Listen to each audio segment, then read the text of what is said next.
Alright, well I have the liner out of the tool. I'll show you how these parts kind of interact together.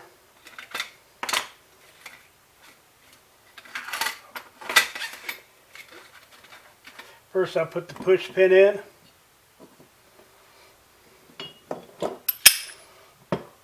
And the barrel comes back and pushes on the push pin, which in turn pushes the firing mechanism back, which in turn cocks the firing pin, etc., etc.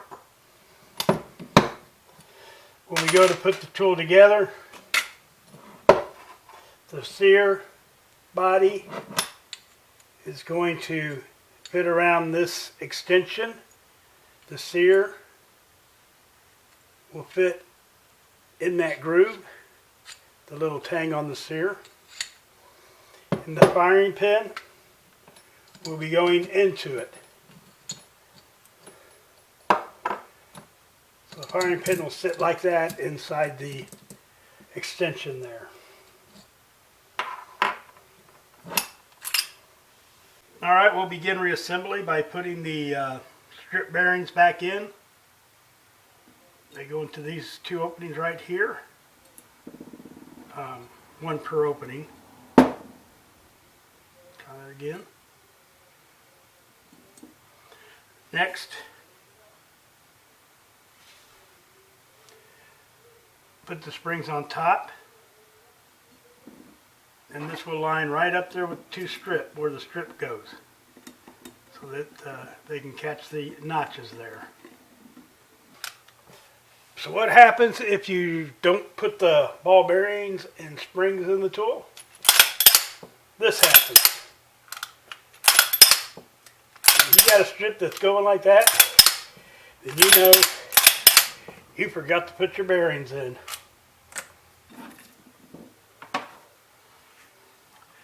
Push rod would go into this hole here on the side. You can put it in now if you like. I usually do. Just make sure that when you are messing with the tool, tipping it over, that gravity does not allow it to fall out. Otherwise you'll have to take the back of the tool apart again to push it in. So I'm just going to leave it out this time and slide the handle over it, the receiver, liner, and then tighten down the two bolts in the front.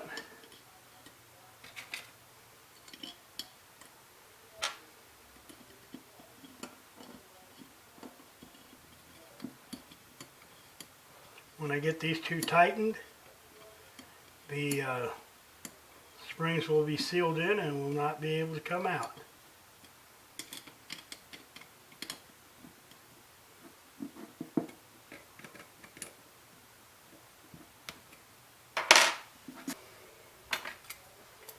The advanced lever can be a little tricky.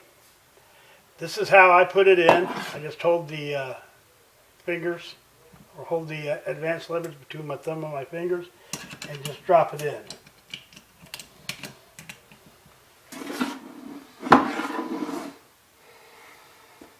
Next, I'll go ahead and put the advanced lever in. It doesn't really matter. You can do the firing mechanism first or the advanced lever. Matter of fact, you could take either one out first.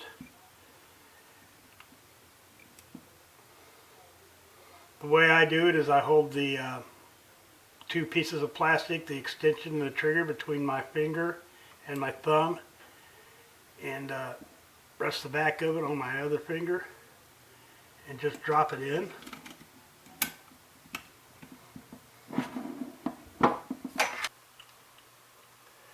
Another way to put the advanced lever in is to hold both pieces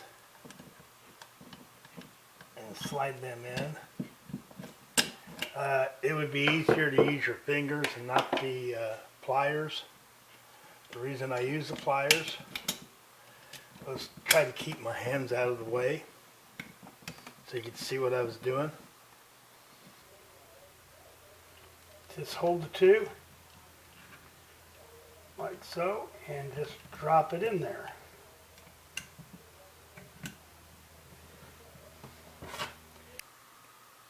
Inspecting your advanced lever assembly for damage. Look for cracks around here, like right there.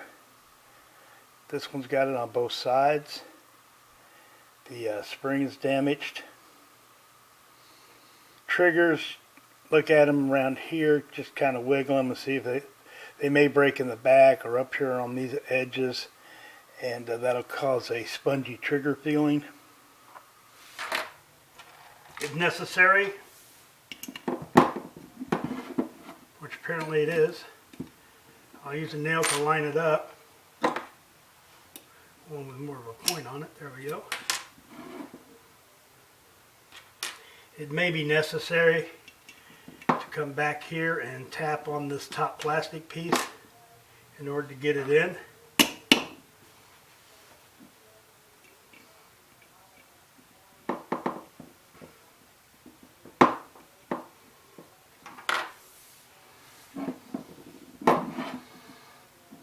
The opening on what would be your right is the opening for the push pin. If you're lucky, you can just drop it straight in and it'll line up. And that didn't do it. So at this point, shake it until it falls in. The head part of it, the thicker part, goes towards the back. So you'll hold it by that end and just drop it in. And if you're lucky, it'll drop right in. If not, you just shake it until it finds its place. And it has found its place. The sear body, the front here, will go towards the front of the tool. A lot of times you will see the wear mark where the push pin is at. Dropping the spring in for the sear. Easiest way to do it is to use a pin. Wrap this spring around a pin and drop it in, and hopefully it drops straight. If not,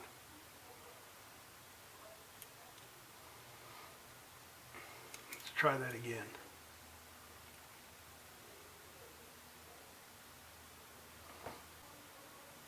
Let's try that again.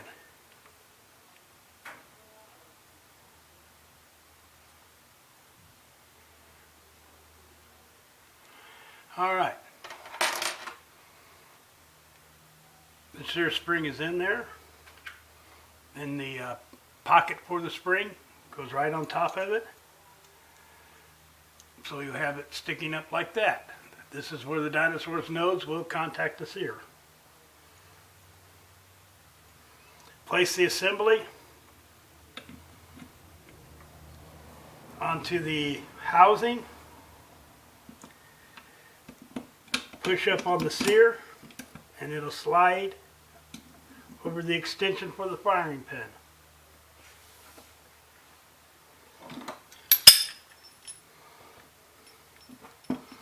I'm going to put the barrel back in the tool temporarily to push it back up so that I get that sear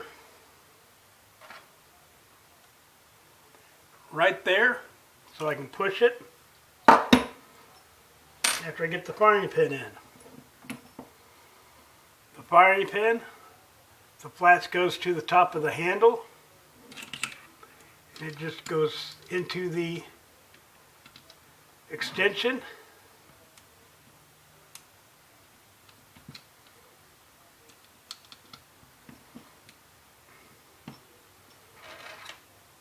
I'll press the sear. Maybe shake it a little, it goes right in. Now we'll put the sear body with the spring and the sear. That goes down towards the handle area. We'll just push it in and get it past that extension that the firing pin sits in. So it's just resting right there at the end of it. There's the sear right there. We'll take the firing pin, line these flats up with the handle so that the flats go in the same direction. So just set the firing pin in there and push the sear. Maybe get a little shake and it drops right in.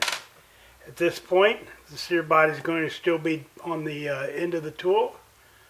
We'll have to push that down a little bit and then put the springs on and push it down the rest of the way. At this point, I want to remove the barrel again.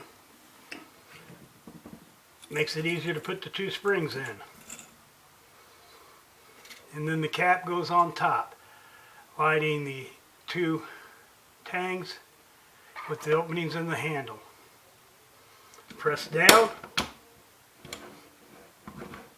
and twist. 1/4 turn like that. The springs do have a tendency to get bound up. So I usually take the tool and twist it back and forth a little bit, sometimes all the way around, just to make sure that the springs are not intertwined. Be careful when you do that, not to stop at the wrong moment, because if you stop at the wrong moment, it can pop back up. Just kind of remember where you got the cap position.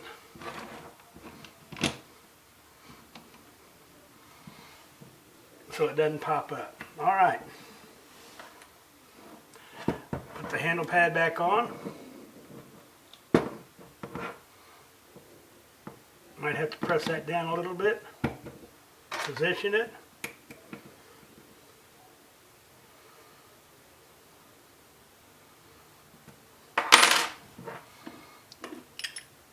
Insert the barrel assembly. Put the stop in.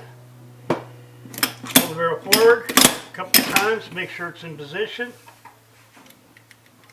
And spin the ring back around.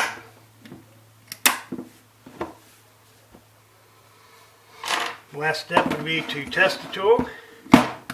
We're going to assume that it is unloaded since we just had it apart.